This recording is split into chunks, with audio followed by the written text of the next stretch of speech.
And by good water, we mean first of all natural water, water from natural springs, water that have a low level of contaminations, that have appropriate level of different minerals and substances. People having good food, again natural food, they have much higher health quality compared with people who use conventional food or just artificial water. So when you come to America and you do these kinds of events where you have to be in a city for a few days at a time, what do you notice the primary difference between food from your garden in Russia compared to here? Not only my garden. In Russia we have very good food and very good tradition of food. And people really care preparing food. In the United States, it's a fantastic country, it's a great country, and this country was great in developing different technologies. So it was first technology in car making, then technology in electronics, and technology in aviations. So every technology was designed to the best and the highest level. Same was done in food production. So it was designed as technology. And it was huge factories, and it is huge factories. They are producing meat, chicken, vegetables, fruits. So it's designed like factories with very high effectiveness. And it was an interesting idea, but then it was found that this idea doesn't work for people. No. Because, first of all, in this production it's necessary to use a lot of chemicals. Because to keep, for example, 1,000 of chicken together in one little place, relatively little, you need to use antibiotics, you need to use a lot of different chemicals, medications, and of course a lot of drugs to let them grow. So, hormones. Hormones, absolutely. And then it all comes to people. And it all is kept in people's body. I think this is one thing that is just becoming better understood now, which is the passed on effect of these antibiotics. And also the hormones are changing the maturation rate of the people in this country. Absolutely. It's been bumped up, what, 1.5 years, 2 years, the rate of maturity, because of these effects, right? Aside from the fact that 25% of all antibiotics don't even work anymore. So, sure. Not good. Absolutely. It's a very bad situation, because we need antibiotics in our life. We need it. And it was a fantastic achievement of humankind to develop antibiotics. But when they are used on every step, of course, they lose their effectiveness. And we have a lot more and more microcultures that are resistant to antibiotics. Right. So they need to develop more and more strong antibiotics. Right. And of course, any antibiotic has tremendous side effects. They tremendously destroy all microflora in our stomach, in our colons. And people have to restore it later on. This is a big problem. That's a tremendous problem. Well, and passed on, even drugs such as Prozac. Of course it has I mean, in the water supplies, city municipal water supplies, there are still signatures from that drug in the drinking water that are not purified out. Absolutely, absolutely. So it is really a tremendous problem of using medications when they are not really necessary. Right. Without any understanding what would be the long-range effects. Right. Mostly for children. Yes. Because children, they grow up, their organisms are very subtle, and when they use medications to control their growth, to control their behavior, it is dreadful. It's a crime. It is a crime. I couldn't agree with you more.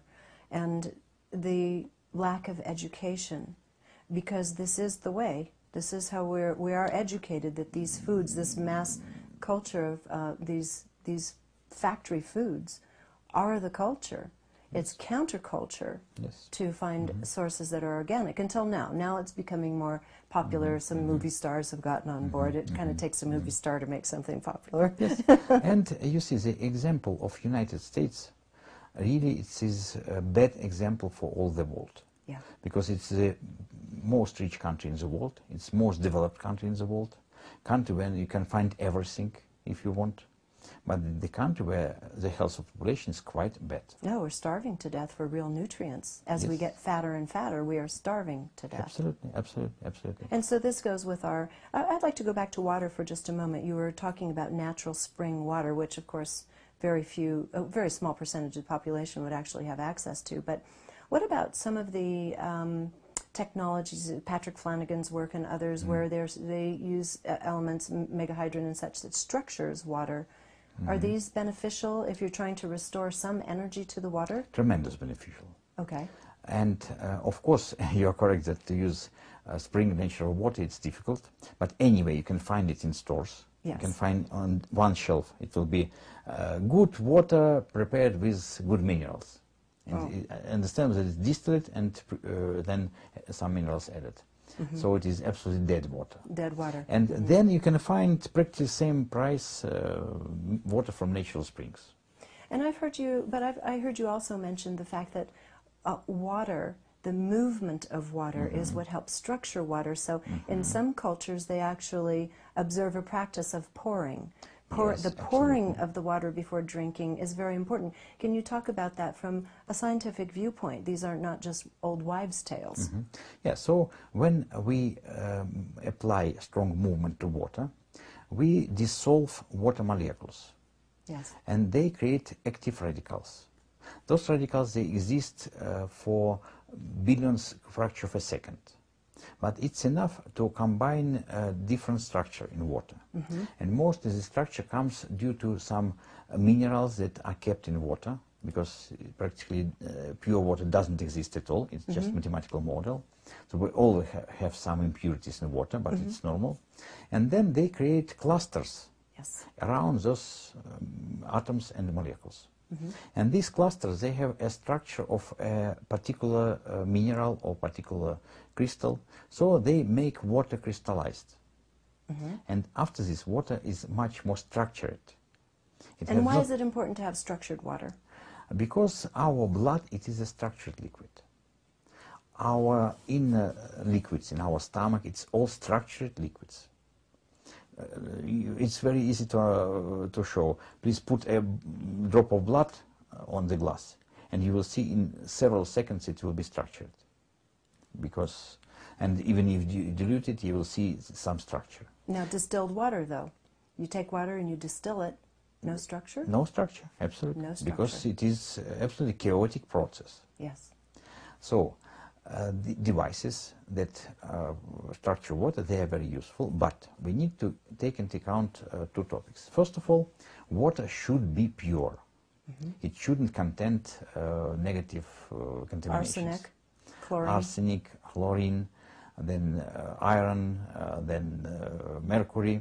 So a lot of waters from commercially available sources, they have these impurities. So what is recommended? Because it's due to pipes. We have so many pipes, and it's understandable. So what is the first step should be? To use normal filters. Normal filters? Yes, normal filtering system. And typically it's several stages of filtering. Right. But reverse osmosis, is that okay? We don't need reverse osmosis. Okay. We need just normal filtering. You mean like charcoal, or what do you mean by typically normal? it comes, the first stage comes in paper filter. It filters out main impurities, big impurities. Then it is coal filter. Then it's microfiber filter. Okay. We don't need reverse osmosis. Okay. Because it changes structure. Filtering, it keeps the structure. Okay. And coal, it makes it even more structured. Then it makes sense to use some energizing device that make a structure to water, like Flanagan's, like GA water, like something. Now there are a lot of devices of this kind available. Of course, they should be tested, but some of them are very effective. Then you have really good water, even from tap source in any city. And this is really a foundational key to energizing our bodies again. Yes, yes, that is the key principle and key element. Okay, so we've talked about food. You don't want food that's basically grown factory style and dead. You want organic food grown from land that's been treated properly and vitalized. Right? Yes, of course. But the first thing what I do coming to any market or any store, I just smell the food. You smell it, yes. Yes. Most of it has no smell in the grocery store. In the, So in the if it is supermarket. no smell, then it is synthetic. Mm-hmm. If it has some smell, then it has something to the earth. Yes. It may be not even organically grown. It may have some fertilizers, but anyway, if it has smell, it means that it has something from the